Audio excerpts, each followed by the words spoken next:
Nós vamos ler a palavra do Senhor. Eu queria que você pudesse compartilhar com a pessoa que está do seu lado, para que ela pudesse também acompanhar a leitura. Nós vamos ler o texto de Lucas, capítulo 19, a partir do versículo 28.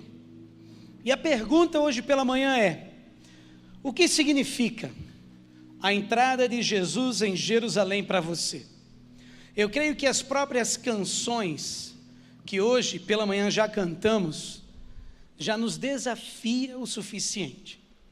Mas eu creio que esse momento é um momento onde Deus tem a liberdade de cutucar um pouquinho ainda mais, de incomodar um pouquinho ainda mais, de fazer com que a gente possa responder em fé aquilo que Ele tem preparado para cada um de nós nessa manhã.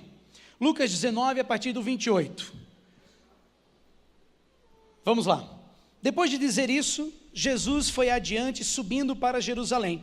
Ao aproximar-se de Betfagé e de Betânia, no monte chamado das Oliveiras, enviou 2 dos seus discípulos, dizendo-lhes: vão ao povoado que está adiante, e ao entrarem encontrarão um jumentinho amarrado, no qual ninguém jamais montou. Desamarrem-no e tragam-no aqui. Se alguém lhes perguntar por que o estão desamarrando, digam-lhe: o Senhor precisa dele. Os que tinham sido enviados foram e encontraram o animal exatamente como ele lhes tinha dito.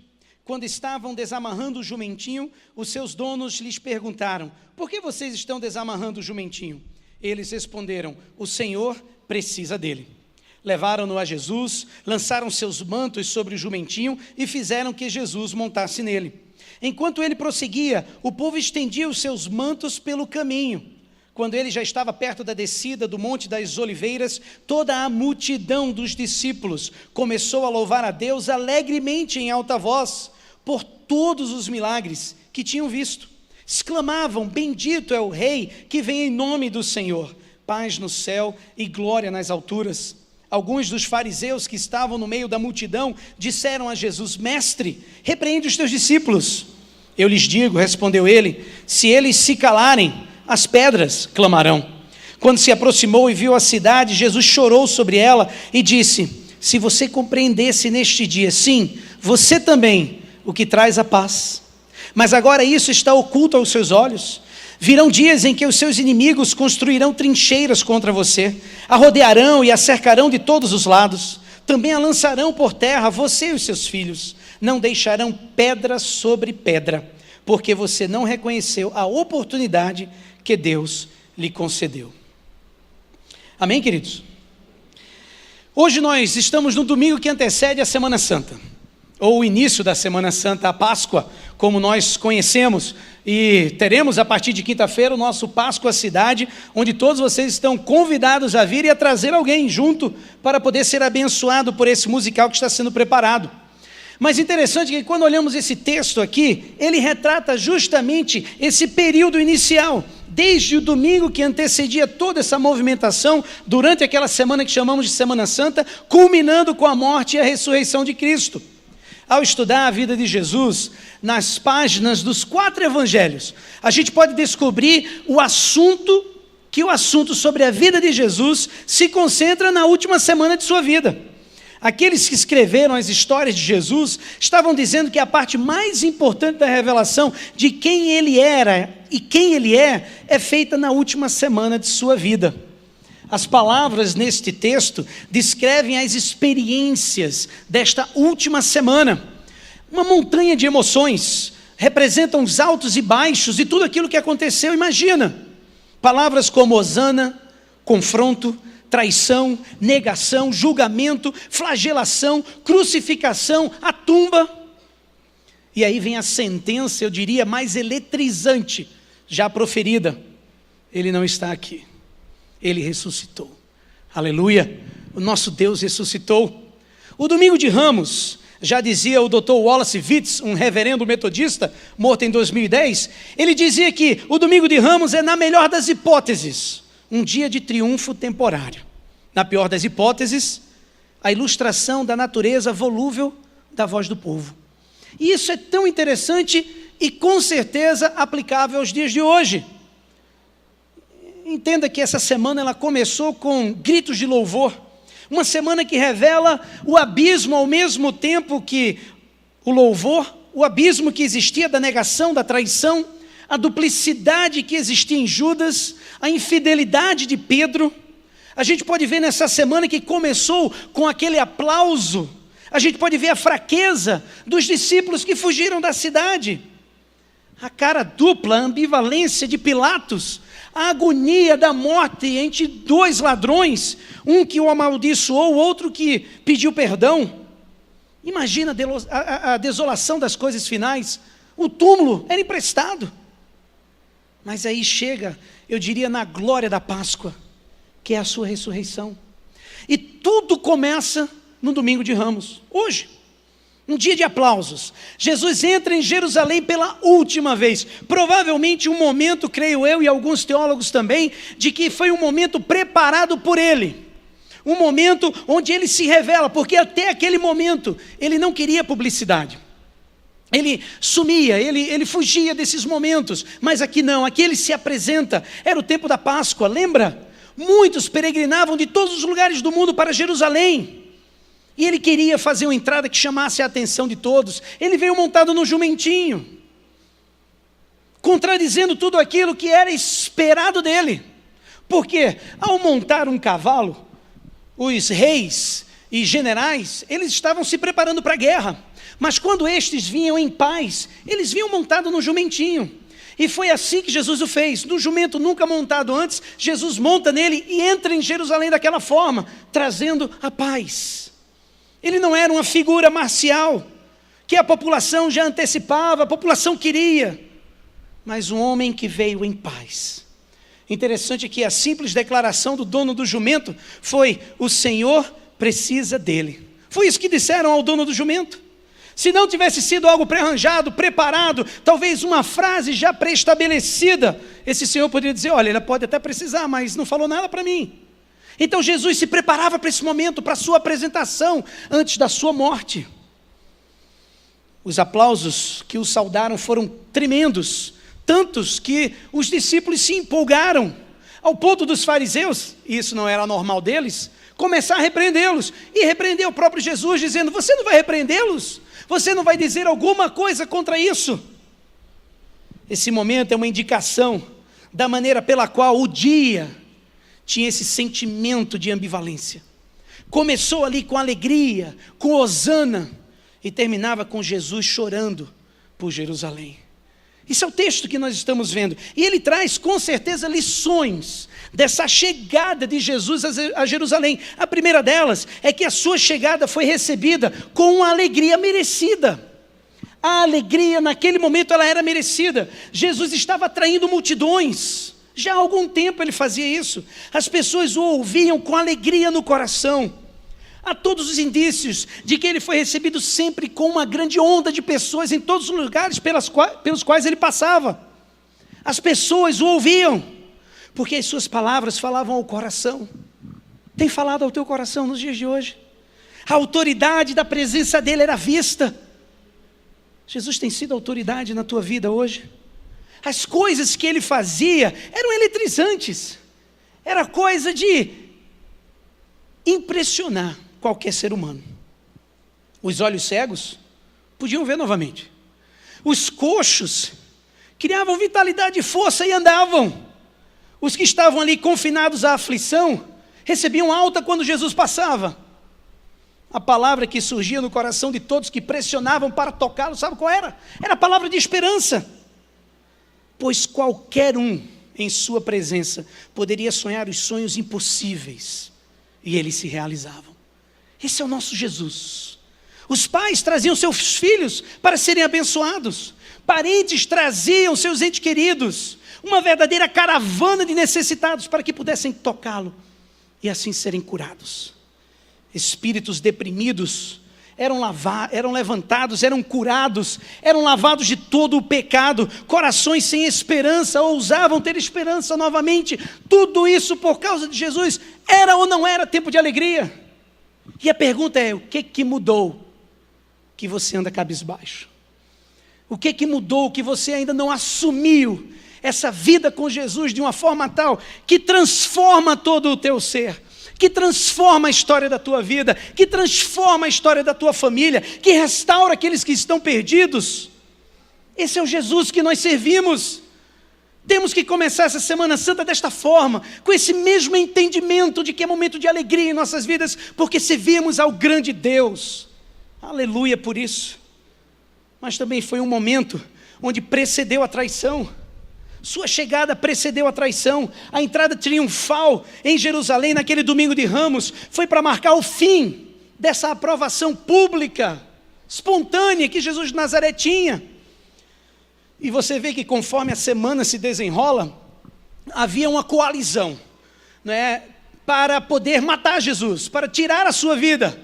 Você via o governo romano envolvido, a cúpula judaica do templo envolvida, até discípulos que o traíram envolvidos. Tudo isso o levaria à sua morte.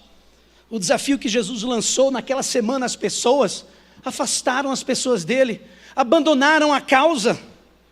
Tanto que, enquanto ele suava sangue no Getsêmani, seus discípulos roncavam, prometendo vigiar por 1 hora e não vigiaram.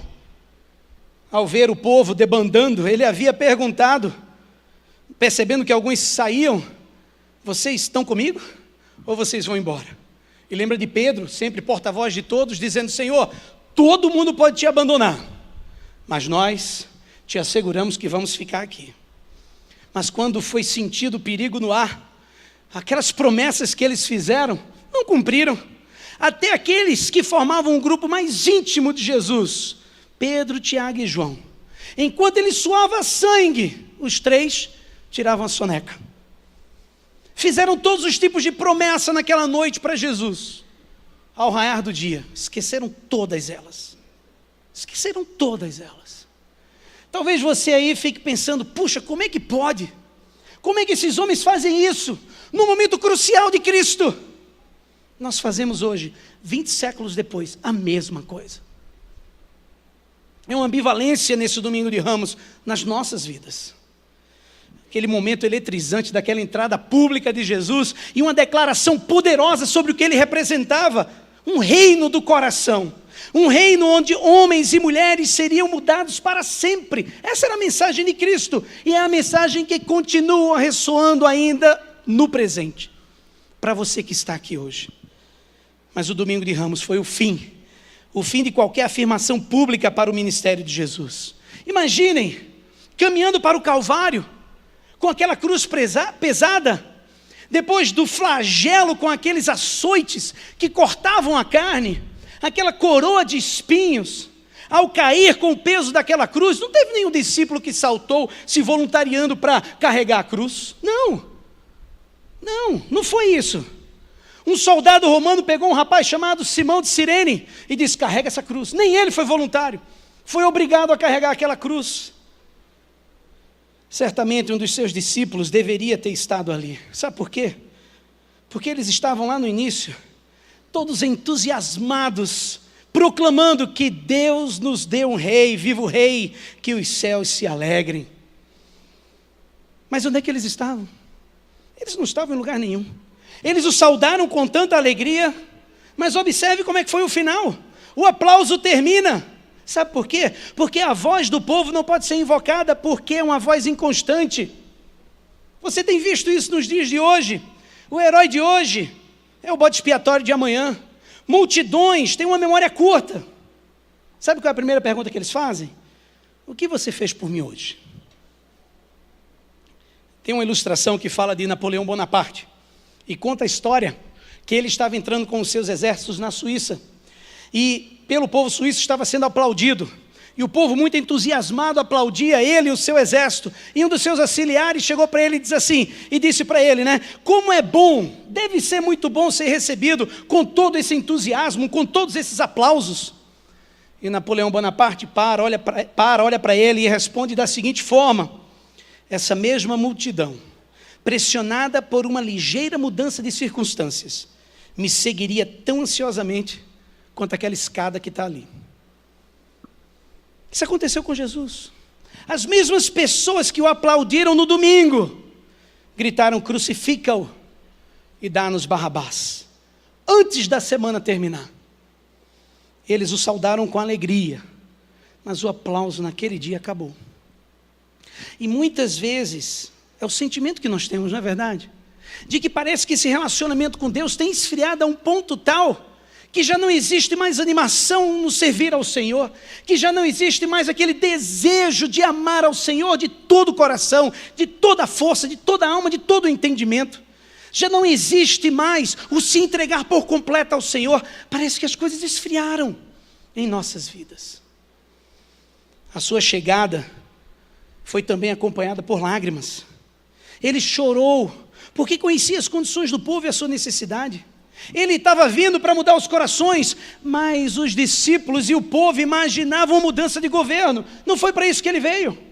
Ele chorou, e Jesus chorou 2 vezes no Novo Testamento. Uma delas, você lembra, foi com Lázaro. Lázaro morreu. Ele foi e ele trouxe o quê? Vida para Lázaro novamente. Mas para Jerusalém, eles não o aceitaram. Por mais que tenha explicado, por mais que tenha ensinado, os seus próprios seguidores, discípulos, fugiram. Eles eram uma confusão sem esperança, cada um com a sua própria agenda, as suas próprias ambições, disputa de poder, um negaria, outro trairia, e no final, todo mundo fugiria, quando a porca apertasse o rabo. Ou seja, só isso já era razão suficiente para Jesus chorar, mas o que quebrou o coração dele, foi que ele veio para o que eram os seus, e os seus não o receberam. Sabe o que aconteceu? Mas a todos quantos o receberam, deu-lhes o poder de serem feitos filhos de Deus. A todos aqueles que creem no seu nome. Essa é a maravilha do Evangelho. Hoje você pode dizer: Senhor Jesus, seja Salvador e Senhor da minha vida. Porque esse é o desejo dele para você. Seus discípulos sabiam. Eles disseram: mestre, há perigo lá, você não deve ir. Mas Jesus insistiu. E por que ele foi para Jerusalém?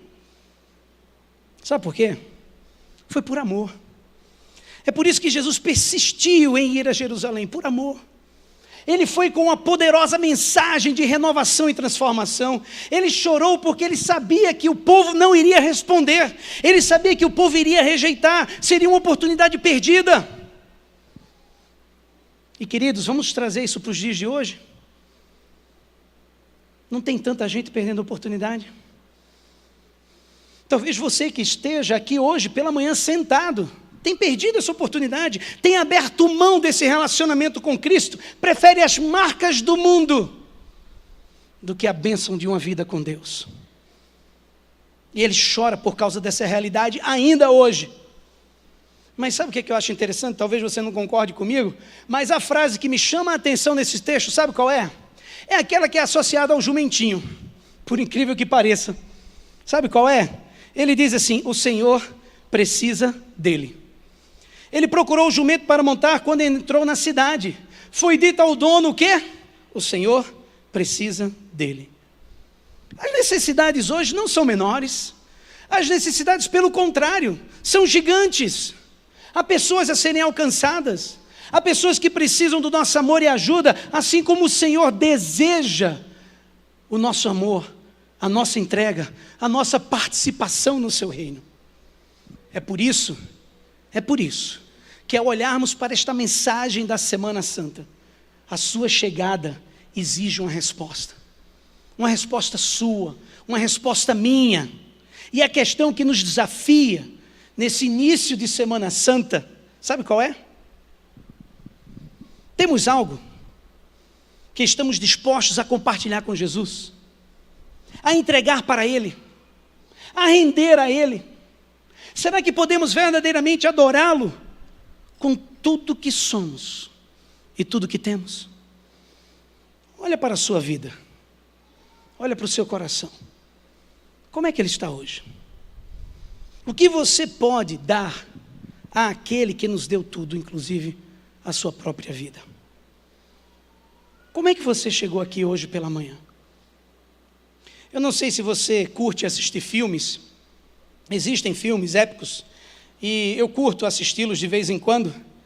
E eu gosto muito da história do Eric Liddell. Não sei quantos de vocês assistiram um filme chamado Carruagens de Fogo. Ele é um jovem, um atleta de ponta, corria muito. E ele, ao mesmo tempo, era um cristão, foi chamado por Deus, vocacionado. E ele e a sua irmã entenderam o chamado de Deus e iam para a China como missionários. mas ao mesmo tempo esse jovem se preparava para as Olimpíadas. E ele um dia chegou para sua irmã, Jenny, e disse assim: Jenny, eu vou adiar minha ida para a China, porque eu quero competir nas Olimpíadas, eu quero treinar para as Olimpíadas. E ela, óbvio, ficou desanimada, cabisbaixa. E ele, nesse bate-papo com ela, no filme, ele diz assim para ela: Jenny, eu sei que Deus me criou para o seu serviço, mas Ele também me fez rápido. Quando corro, sinto o prazer de Deus.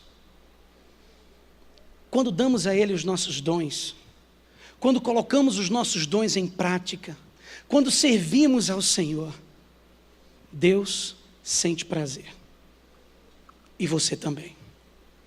Essa é a maravilha de servir a Cristo. Sabe o resto da história dele, do Eric? Ele continua a treinar. Num domingo que teve competição, ele não foi porque ele foi à igreja. Mas no final, na corrida final, ele ganhou a medalha de ouro. E foi um dos maiores testemunhos de Cristo para aquele povo, naquela época. O Senhor quer você. O Senhor deseja você. O Senhor anseia por você. O Senhor deseja a sua vida. Deseja que você coloque em prática todos os dons, talentos concedidos pelo Santo Espírito a você. Tudo aquilo que você tem de conhecimento e experiências no reino de Deus. Esse que transforma corações, porque esse sempre foi o propósito de Cristo Jesus. Quando olhamos para os nossos dons e não o aplicamos, queridos, não se engane. Há consequências para nós mesmos e também para a obra, para o reino de Deus. É por isso que hoje o Senhor faz um apelo neste domingo de Ramos, nesse início de Semana Santa. Não está na hora de você adorá-lo verdadeiramente, com o seu coração, com a sua vida, com tudo que você tem, com tudo aquilo que Deus te deu. Eu queria orar com você agora. Você pode fazer isso aí onde você está, abaixar sua cabeça e fechar os seus olhos? Esta é a mensagem do Domingo de Ramos. A alegria que o povo sentiu na entrada de Jesus, a alegria merecida, a alegria e a entrada que também precedia a traição, a chegada que trouxe lágrimas aos olhos de Jesus. Mas ao olharmos para o seu sacrifício e a sua vitória, a sua ressurreição, uma chegada que também exige de nós uma resposta. E a pergunta é: será que não está na hora de você se entregar a Cristo? A palavra do Senhor nos ensina que Deus amou o mundo de tal maneira, ao ponto de entregar o seu único Filho, para que todo aquele que nele crê, não morra espiritualmente, mas tenha a vida eterna, uma vida com Ele para todo sempre. Se você está aqui hoje pela manhã, e você veio a convite de alguém, ou simplesmente chegou na igreja, Deus tem algo contigo, meu querido. Você não está aqui por acaso, tinha um tempo de Deus contigo hoje pela manhã. E talvez esse tempo de Deus para você, seja o tempo para você colocar o seu coração, e você se rendeu ao Senhor, dizendo: Senhor, aqui está a minha vida, salva-me, ser o meu Senhor. Eu não sei como está o teu coração hoje. Talvez você tenha chegado aqui quebrado, destruído, família despedaçada, mas ao olhar para você mesmo, você tem visto que esse amor, essa paixão por Cristo apagou, e você tem fugido desse relacionamento com Ele. E mais uma vez, não é por acaso que você está aqui. É Deus te dando a oportunidade de responder a um chamado que Ele tem para você hoje. Viva a vida que eu tenho preparada para você. É o que Ele quer. Você deseja isso? Eu gostaria de convidar você agora a orar. Eu queria que você orasse por sua vida, orasse por sua família.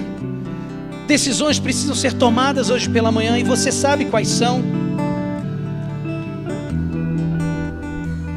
Senhor, nosso Deus e Pai, nós chegamos diante do Senhor mais uma vez hoje pela manhã, para dizermos: Pai, somos limitados, Pai, precisamos de Ti. Senhor, Tu morrestes, Pai, por nós, e a tua conquista sobre a morte. A salvação que tens, ó Deus, oferecido a cada um de nós, é algo que hoje podemos, ó Deus, ter. E Pai, o que nós pedimos ao Senhor, ó Deus, é que o Teu Espírito Santo venha agir em nossos corações. Abre a nossa mente, os nossos olhos espirituais. Ó Deus, queremos Te ver hoje pela manhã, Senhor. Queremos, Pai, consagrar tudo que temos ao Senhor, adorá-lo em espírito e em verdade. E Pai, Tu conheces aqueles que hoje pela manhã precisam Te aceitar como Salvador pessoal, aqueles que hoje pela manhã precisam se consagrar ao Senhor porque têm esfriado na sua caminhada com Deus, aqueles que têm simplesmente negado ao Senhor e hoje precisam renovar esse compromisso. Pai, transforma esses corações. Com as cabeças baixas, os olhos fechados, eu gostaria de fazer uma pergunta para você. Se você está aqui hoje pela manhã e você está no seu lugar sendo incomodado e você gostaria de dizer assim: pastor, ora por mim, porque hoje pela manhã eu quero que a minha vida seja de Jesus, eu quero entregar a minha vida a Jesus, eu quero esse Jesus que morreu por mim, que me deu a vida eterna, eu quero esse Jesus hoje pela manhã. Se esse é o teu desejo, aonde você está, você poderia fazer um breve sinal levantando as suas mãos e dizendo: pastor, ora por mim, eu quero esse Jesus. Alguém? Amém, minha irmã, pode baixar, já vi tua mão. Mas alguém gosta de dizer: pastor, ora por mim, eu quero esse Jesus. Amém, minha querida, amém lá atrás, amém, minha irmã, pode baixar. Amém, minha querida, amém, aleluia. É uma decisão entre você e Deus, uma decisão onde você inicia um relacionamento com Ele. Mas alguém gosta de dizer: pastor, ora por mim, eu quero esse Jesus. Amém, minha querida, lá atrás, amém, minha querida, aqui na frente, aleluia, amém, minha querida, amém, meu irmão, pode baixar a tua mão. Eu vou convidar você nesse momento a se colocar de pé, por favor. E eu queria pedir uma gentileza. Você que levantou a mão, eu queria orar por você. Todos vocês, podem ficar de pé, todos vocês. E eu queria pedir a você que levantou a sua mão uma gentileza, para você sair do seu lugar e vir aqui à frente. Nós queremos orar por você, você pode fazer isso. Você que levantou a mão, essa é uma igreja que está aqui com esse altar aberto para você. Por favor, você que levantou a mão, saia do seu lugar. Você lá atrás, você aqui na frente, você que veio, pode levantar a sua mão. Vem aqui na frente, por favor, aleluia. Muita gente vindo, pode sair do seu lugar, vem aqui. Você que levantou a sua mão, aleluia, minha querida, pode vir. Nós vamos começar a cantar essa canção. Se Deus falou o teu coração, sai do seu lugar, vem aqui à frente. Em nome de Jesus, o Senhor quer ter um relacionamento contigo.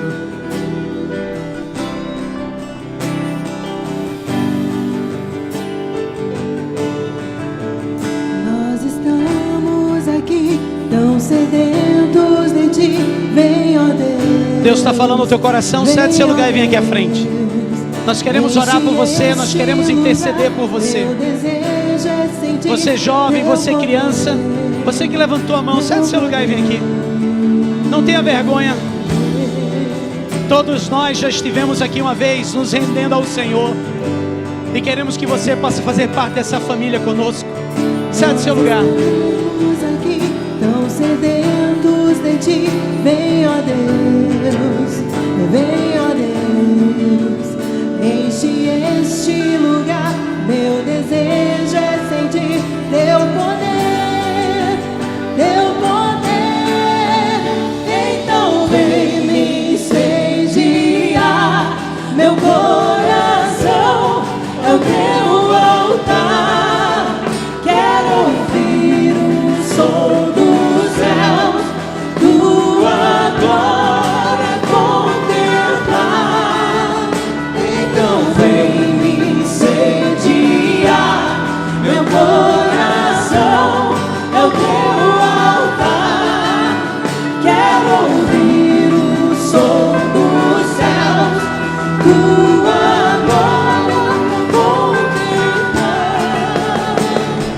Eu queria fazer um desafio para você.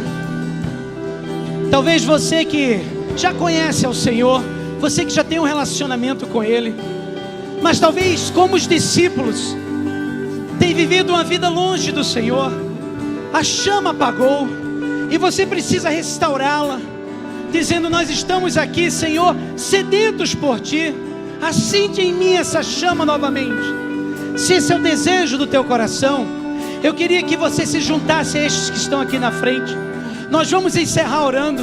O nosso pastor vai orar por cada um de nós.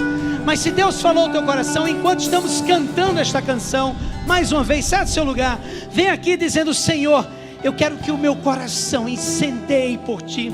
Eu quero que a minha vida seja diferente, Senhor. Eu quero ser Teu, somente Teu. E se existe algo no teu coração que precisa ser confessado, confessa hoje. E deixa o Espírito Santo operar. Enquanto cantamos, sai do seu lugar, vem aqui à frente, se junte a estes. Porque nós queremos que você tenha um relacionamento íntimo com o Senhor. Aleluia, pode sair do seu lugar. Vem aqui à frente, pode sair do seu lugar. Te damos honra, te damos honra, te damos glória. Honre ao Senhor com a sua vida. Damos glória, Teu é o poder, pra sempre, amém. Te damos honra, te damos glória.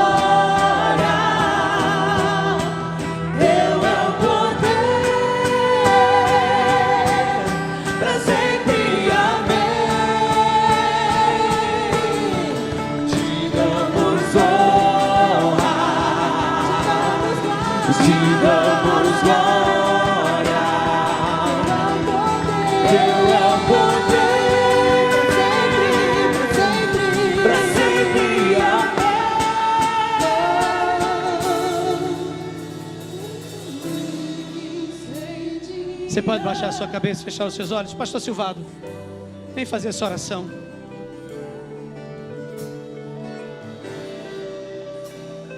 Consagre esse momento mais uma vez ao Senhor, pastor. Você pode estender sua mão na direção desses que estão aqui na frente, abençoando-os. Deus querido, nós estamos reunidos como Teu povo. Nos alegramos porque o Teu Espírito Santo falou conosco nessa manhã. Te damos graças porque o Senhor fala conosco. O Senhor aplica a Tua palavra aos nossos corações. O Senhor nos desafia, o Senhor nos conforta, o Senhor nos orienta, o Senhor nos dirige. O Senhor renova em nós os propósitos. O Senhor relembra aquilo que nós já conhecemos. E o Senhor nos faz prosseguir com a segurança de que o Senhor é por nós. Ó Deus, colocamos diante do Senhor esses que estão aqui à frente, renovando seus compromissos contigo. Pedimos graça e misericórdia do Senhor sobre as suas vidas. Oramos por esses que estão aqui confessando Jesus como Senhor e Salvador das suas vidas. Abençoa-os. Cele-os, Senhor, com Teu Santo Espírito. Que eles se sintam amparados, protegidos, transformados pelo poder do Senhor. Que, ó Deus, o poder da cruz, que perdoa os nossos pecados, do túmulo vazio, que nos dá certeza de vida e vida eterna contigo, esteja presente na vida de cada um desses Teus filhos e filhas, em cada momento da sua existência. Abençoa-os, ó Pai, é a nossa oração no nome de Jesus. Amém, Senhor.